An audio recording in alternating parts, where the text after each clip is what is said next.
stormy seas and lost souls. What is it? She's dreamt of this before. It's coming. Is it? They say dreams are visions of our memories, thoughts and fears, as seen by our inner eye.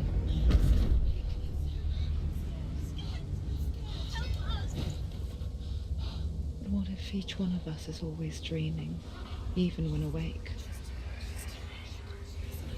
And we only see what our inner eye creates for us. Is this what hell is? A world shaped by Senua's nightmares. Maybe that's why people fear seeing the world through her eyes. Yes, she's scared.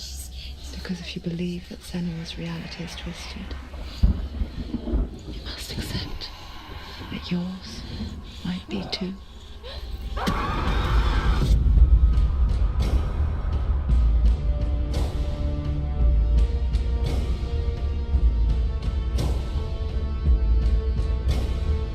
Hellblade Senua's Sacrifice is a video game about Senua, a Celtic warrior on a vision quest into Viking territory. But what sets our hero Senua apart is that she suffers from severe psychotic mental illness. He knows she's getting closer. He can feel her coming closer. She's getting closer. They're watching. The original idea for Hellblade was to create a classic hero's journey, a journey of suffering, but one where the fantasy world is not another planet or alternate universe, but a world that is constructed in Senua's mind. But to do so would mean putting psychotic mental illness at the center of the experience, a subject that is still considered taboo, and a challenge that was both terrifying and exciting in equal measure. In Hellblade, the starting point was a newly discovered Celtic goddess called Senuna in Ashwell, Hertfordshire. When first discovered, her name was thought to be Senua, a name which I liked and kept. I wondered if Senua might have been a Celtic warrior like Boudica who stood up to the Romans. While the Romans had conquered all of Europe, there was a group of Celts up in the furthest reaches of the Roman Empire that could not be conquered, the Picts. And so the Romans built a wall, called Hadrian's Wall, that spans across Britain from sea to sea to keep the Pictish barbarians at bay.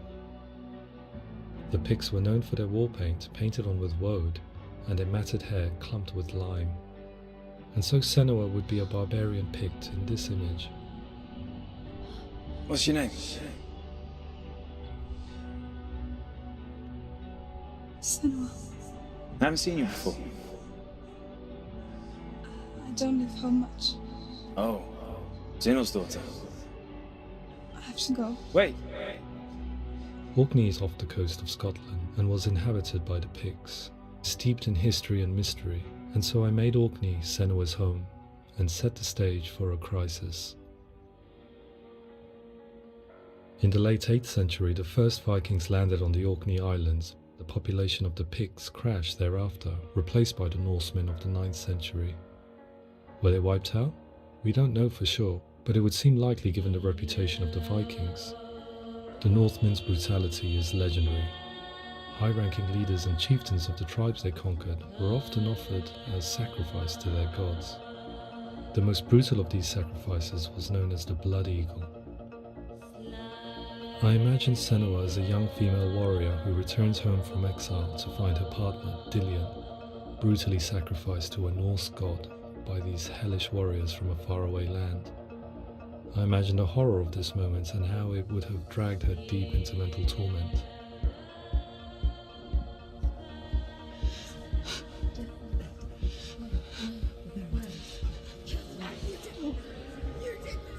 No!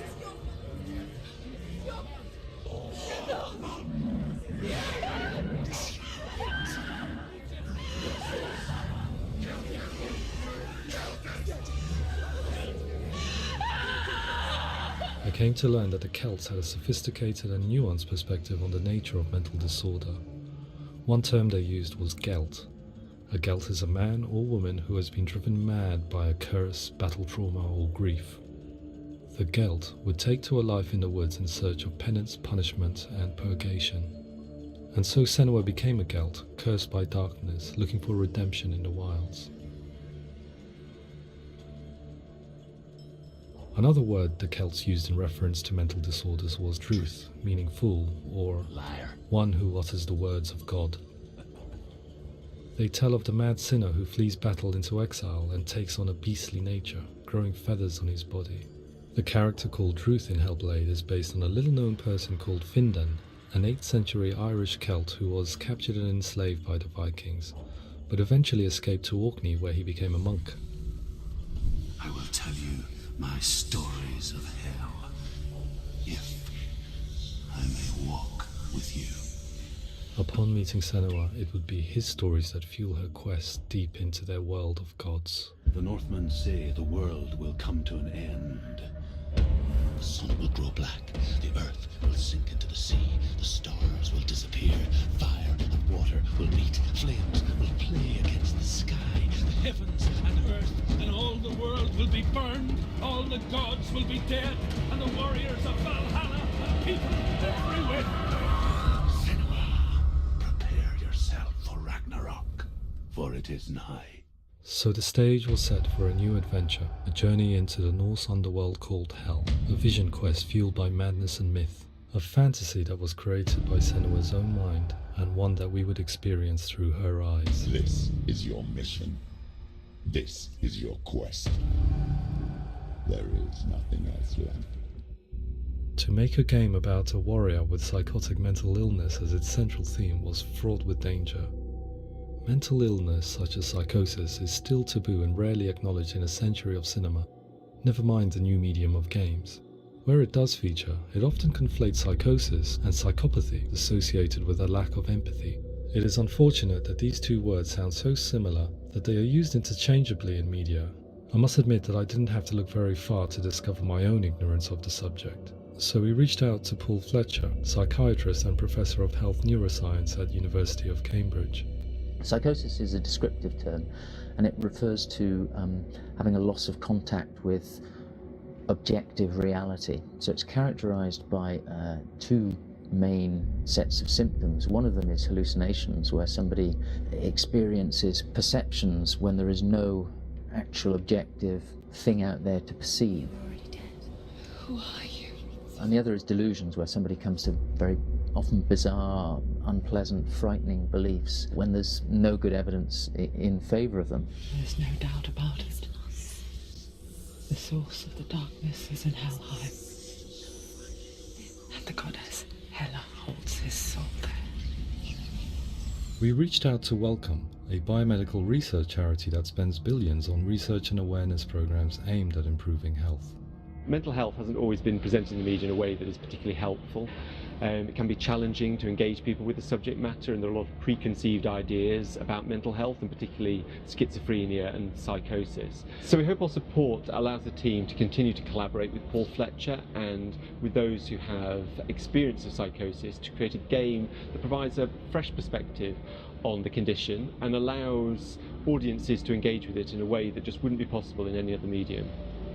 What started out as a brief consultation convinced me that we were only scratching the surface of an immensely deep and interesting subject that could enrich and change the very nature of the game. That's cool. Thanks so much for coming. Pleasure. Thanks. It's really interesting for me. I'd love to be involved. It's fascinating.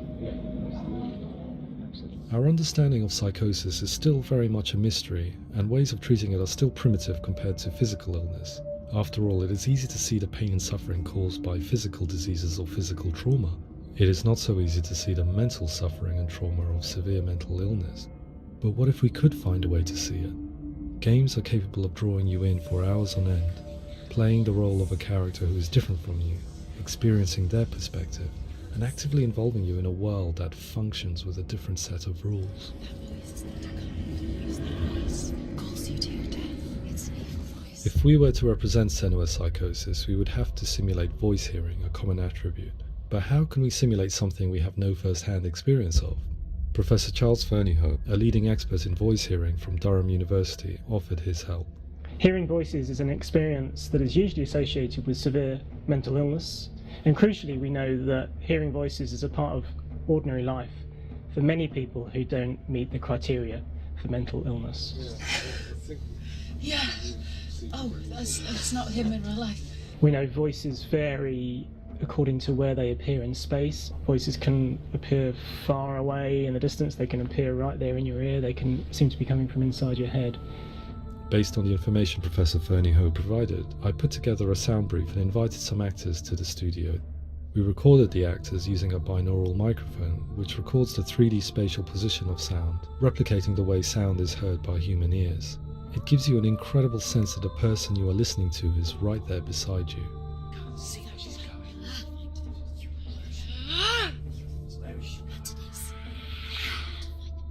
Rachel Waddingham from the Voice Collective came to our studio with 2 young voice hearers to speak to our team. We talked at length about their experiences and they listened to our tests, giving us feedback on how we could improve on it. Everyone hates her. She's cursed. It's very hard to represent what this experience is like, partly because it's such a personal, intense, emotional experience.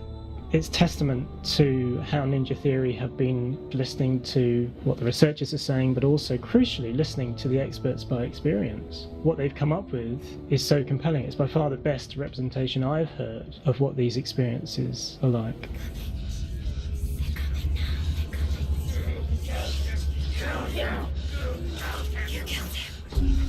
Other common attributes of psychosis are visions and flashbacks. We met with Recovery College East, who work with and care for people recovering from severe mental disorders. A group of service users gave us their first-hand account of what they experience. Sometimes when the visions or what we're seeing is too much, we become small until eventually we perhaps don't see anything. The people we spoke to, the stories they told, were fascinating, harrowing and mind-boggling. The reality of what people experienced was vivid, far exceeding what I could possibly have imagined. We went away itching to represent some of these visions and flashbacks in the game. Hands will know my heart is so, love is so far away. Don't you know how I wanna feel deeper? I could never know how you grow, all these days are killing me. Now I see deep in me insanity does unfold. I just wanna feel deeper, deeper. I just wanna feel deeper, deeper.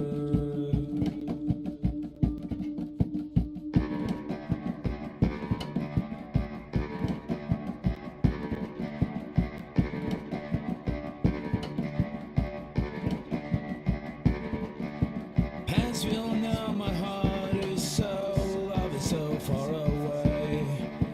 Don't you know how I wanna feel deeper? I could never know how you grow, all these days are killing me. Feel like this, read like this, I just wanna live, that's all. I just wanna feel deeper, deeper. I just wanna feel deeper, deeper.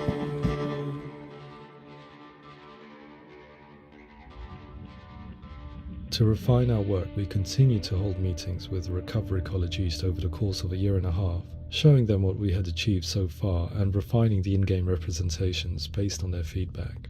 With their help, flashbacks, visions and changes in perception were woven into the story and gameplay of Senua. The students that are involved in this project are incredibly excited about being involved. They have described the experience as being important because it values their lived experience and shows that despite what we have been through, all of that experience becomes valid, that actually it's something that we should all be talking about. The experiences described range from beautiful to frightening beyond comprehension. I heard of a girl who has to live with an angry voice screaming at her, slamming on her doors and walls 24 hours a day. I met someone who would often see hanging corpses in a room, so real that she would sometimes try to rescue them. The panic and fear that comes with such visions is entirely understandable, and it can be a living horror for some. Worthless, weak, pathetic. Go on, feel sorry for yourself, because there's no one left to do that for you. I was urged by one fellow that we should not shy away from showing this horror, and so I was perpetually torn in making Hellblade. Had we gone too far with our representations or not far enough? broken and lost. Just like your soul. Come on.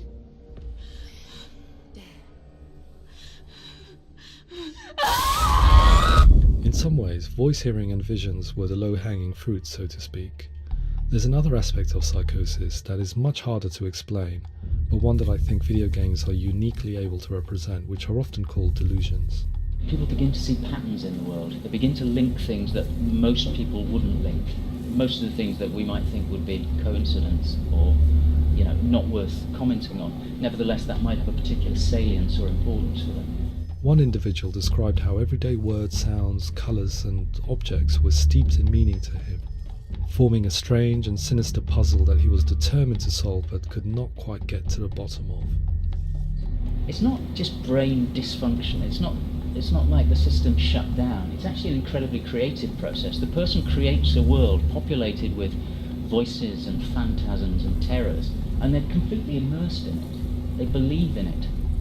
We often invite people into the studio to play the game. In one of our playtests, they played through much of the game, making associations between runes, secret messages, and the threat of darkness that stalked them. There are many things that happen in the world of Hellblade that make perfect sense within the context of Senua's mind. The dark rot that's killing her slowly from within, the secret runes of the gods that block her path to Helheim, and strange associations that exist in the game to confuse you. To complete Senua's quest, you have to internalize and accept the logic and meaning behind these things to progress. Afterwards they said that they didn't see much evidence of mental illness in the game. People with delusions of all sorts would argue the same thing, that they are not aware of their experience being abnormal in any way. I need this sword. It's important. Representing perception changes and thinking patterns within Hellblade gives us a set of symptoms common in psychosis. But people with lived experience were keen to emphasize another point, that it is wrong to define a person by their symptoms. Quite often, the illness comes not from the symptoms, but from the stigma, isolation and mistreatment that comes about from the rest of society. They say that I'm cursed. What if they're right? I needed someone to portray Senua, someone who could believably internalize her suffering.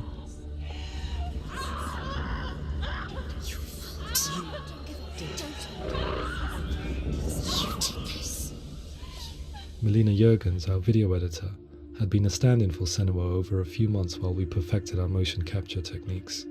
Without realizing it, she had already auditioned for the role, and I knew her well enough to know that I didn't have to teach her to act, but to relive her own internal pain. As often is the case, those who have suffered mental anguish are never far from us.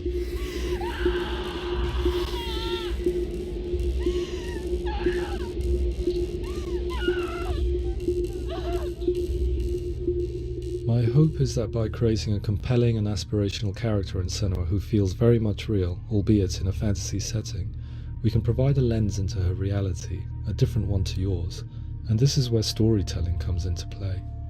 I imagined her life based on common threads in real people's lives. She was always prone to psychosis as a child. Her mother Galina also heard voices and had visions, so perhaps there was a genetic aspect. Or perhaps it was cultural, as she lived within a world without science, of gods and a superstition, as exemplified by her druid father Zimble. Psychosis developed in her late teens to early 20s and was exasperated by stigma and isolation at the hands of the clansmen and her father. This darkness. It's spreading. The trauma of seeing her lover Dillian sacrificed tips her over the edge, making her remodel her reality around a concept that connects everything: the darkness. So the question is, what Senua experiences real? Can only be answered by saying, yes, it is real. It is her reality. All of her suffering will have been for nothing. It's just a matter of time.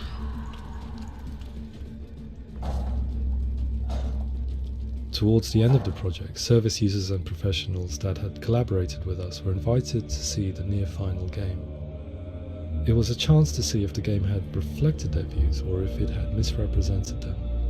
For me, being involved in especially developing Senua's character has been really important, and being able to bring in my perspective and what I see and what I hear, and having that built into the game has been a real privilege. It's gritty and it's meaty, and there are some tough subjects in there that are being tackled with honesty.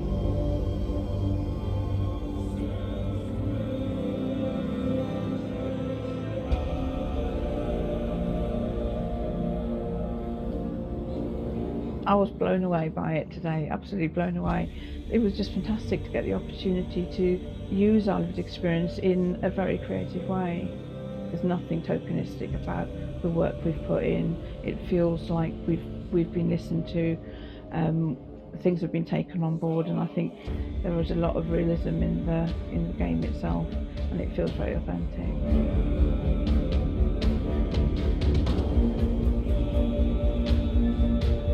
Hellblade will give people a good experience of what it's like to hear voices and have those experiences.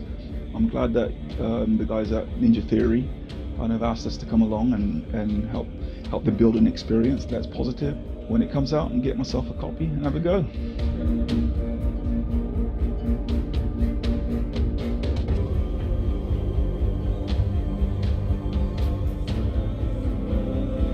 I think all the way through I was really inspired by how the conversations have translated into the game in a way that I think I didn't imagine was possible. So wonderful, really wonderful.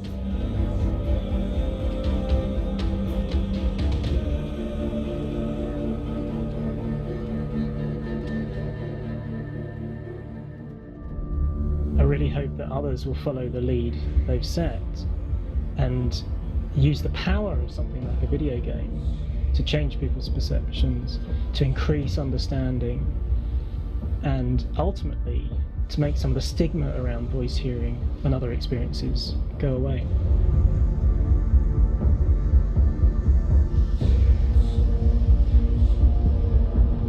For me, it was really exciting to see something that I explore scientifically being represented so beautifully in a character who's trying to penetrate the mysteries of the environment in which they've been placed, with all of this strange uncertainty and noise and conflicting information that they're getting.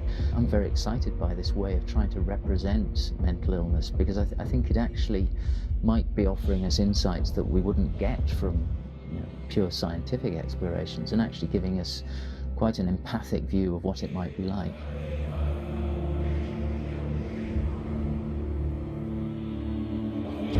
Mental illness has been with us for as long as we have been on this planet, but why? Why hasn't evolution stamped out this weakness from within our gene pool? I often pondered this question until I realized that the question had an inbuilt flaw. It assumes that being and thinking differently is a weakness.